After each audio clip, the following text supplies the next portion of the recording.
What's up, everybody? Josh Engleman here for Stokastic.com, back again with the process Monday, September 5th. A little bit to talk about coming off of the weekend. We're going to take a look at the different exposures between the throwdown and the mini-max from the UFC event on Saturday. We're going to take a look quickly at the relay throw and mini-max from yesterday for baseball. And that's basically it. It's a pretty tame one for today. Tomorrow, we're going to take a look at the showdown contest for Thursday Night Football, the kickoff of the NFL season. We're going to break down all of those contests, see what's good, see what's bad, see what we really want to get into for Thursday. Later on this week, we're going to take a look at the NFL contest for week 1. It'll probably be either Wednesday or Thursday, so keep your eyes peeled for that. But that's where we're at now. Friday will be a recap of the higher dollar 150 max compared to a lower dollar 150 max. So we'll take a look and see what were the sharps playing and what were the sharps not playing for that first NFL Thursday game. I'm excited. Keep your eyes peeled. I don't know what just fell off of my desk right now. All I heard was noise. Doesn't matter. Also, keep your eyes peeled later this week. Thursday morning, NFL contenders videos for Thursday Night Football will be out early in the AM. And then those are going to continue for the rest of the NFL season. Thursday Night Football contenders video, so my top 10s across DraftKings and FanDuel. Sunday Night Football contenders, top 10s across DK and FanDuel. Monday Night Football is going to get them as well. And then you'll get each Friday morning my contenders videos for the main slate. Top 5s at every position heading into the weekend. So that is what we've got coming up for the rest of the week. Before we take a quick look at everything that happened this weekend, please hit that like button. Subscribe to the channel, hit the notification bell so you know when everything goes live. Follow me on Twitter at Josh Engleman, and then head on over to Prize Picks. You can click a link in the description of this video. Use the promo code AWESEMO when you sign up, AWESEMO. You will get up to $100 on your first deposit. And while we're going to be looking at Fantasy Cruncher right now, and I love Fantasy Cruncher, they are not necessary for Prize Picks. We're talking player props, over-unders. You don't have to worry about sharks or optimizers, any of that stuff. You're trying to build parlay cards. You hit 5 of them, you get 10x your entry fee. You can start that all off with that promo code and 100 extra bucks in your account on that first deposit. So, MMA.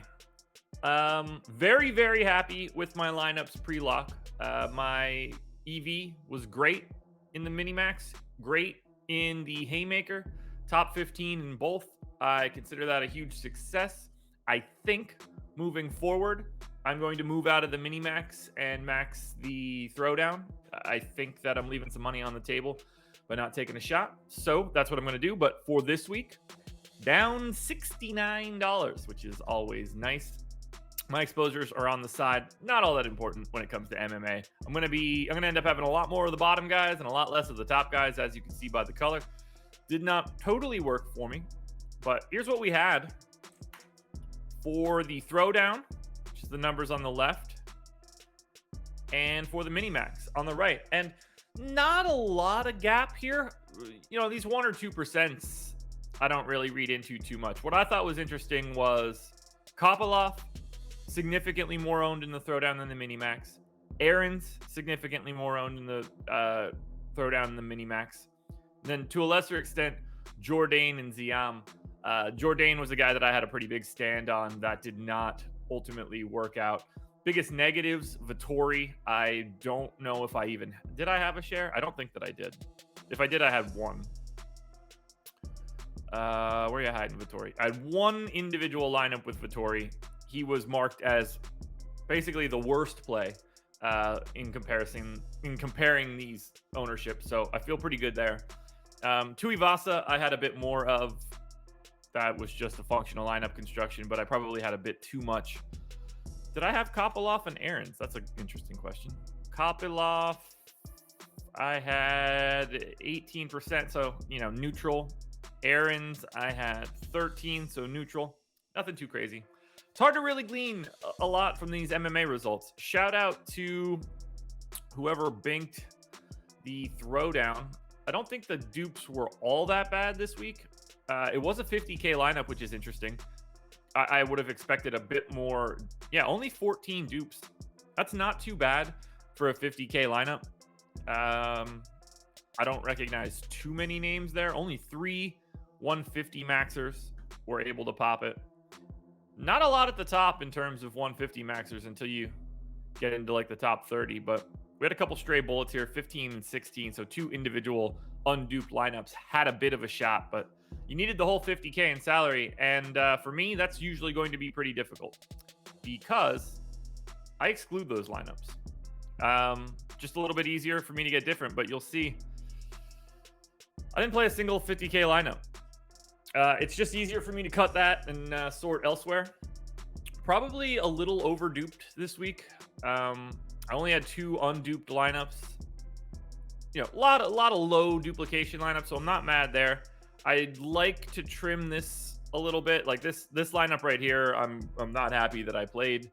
78 dupes is way too many for me, so I don't mind everything else, but I would like to get rid of that lineup for sure.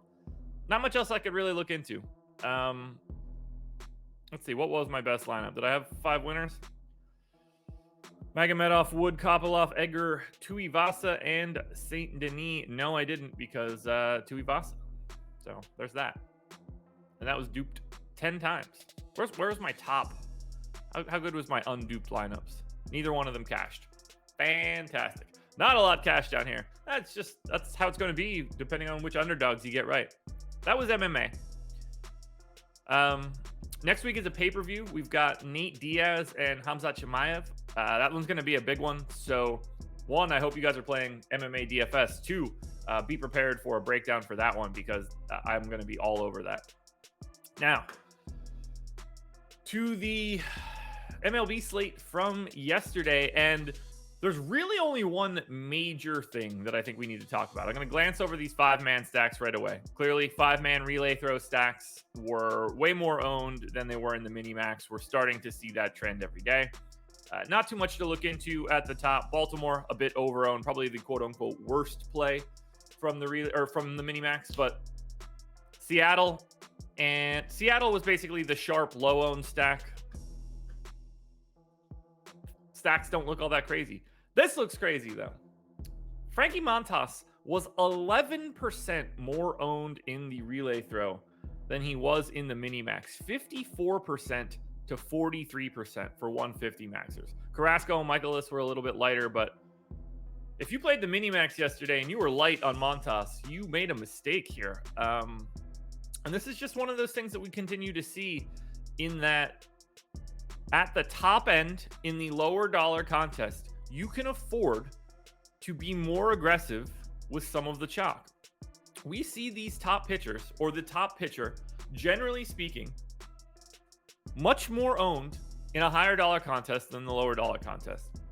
If you're watching this and you play the mini-max regularly, and you like the chalkiest pitcher of the slate is someone that you're well under on, not to say that that cannot be a strategy, because it's going to change everything you're doing elsewhere. But I would really look into whether or not that's something you're trying to do or whether that's just happening for you, because those are two different things. If you're lighter on Montas to jam like more expensive chalk stacks, like I can see it to a degree, but I think people are leaving a little bit on the table in the mini-max by not being more aggressive with the highest end starters. And you see that here. 43% of 150 maxers in the mini-max had Frankie Montas. 54% in the relay throw. That is glaring. Not much else we could look at otherwise. You know, play a little bit more Giolito, play a little bit less Carrasco and Michaelis yesterday, and you were fine. But Montas is the only real talking point that I see for this one. Just a very different play that just appeared to be missed. So keep your eye on that. Keep your eye on MMA. We should have some pretty good prize pools for this Saturday because it is a pay-per-view. Nate Diaz pay-per-view as well. So a lot of intrigue in this one. Again, if you didn't hear me at the beginning, I will repeat myself now. Tomorrow, we are going to look at all of the contests for the Thursday night football game this week, kicking off the NFL. We need to know what we want to get into for showdowns. I'm going to take us through all of that. We're going to do the same thing for for Sunday's games later on in this week. We need to know what the good stuff is. Should we be getting into the first 150 max contest, or should we be waiting for the second or potentially the third? Is there better value there? We are going to scope out all of that throughout this week, but that's all I got. I had a pretty uneventful week. I had a wedding on Saturday. I didn't win in DFS on Friday night. Wedding on Saturday. Labor Day party yesterday, so I was away from the computer. I didn't do a lot of DFSing other than jamming in some MMA lineups before I left for that wedding. So tomorrow, we'll take a look at my results. We'll take a look at the difference between the mini max and the relay throw, and we will evaluate for the first time NFL contest. Thank you for joining me for the process today, guys. Happy to be back. Happy to be starting off this work week. We're here all week. Talk to you guys later. Go check out Prize Picks. Promo code AWESEMO.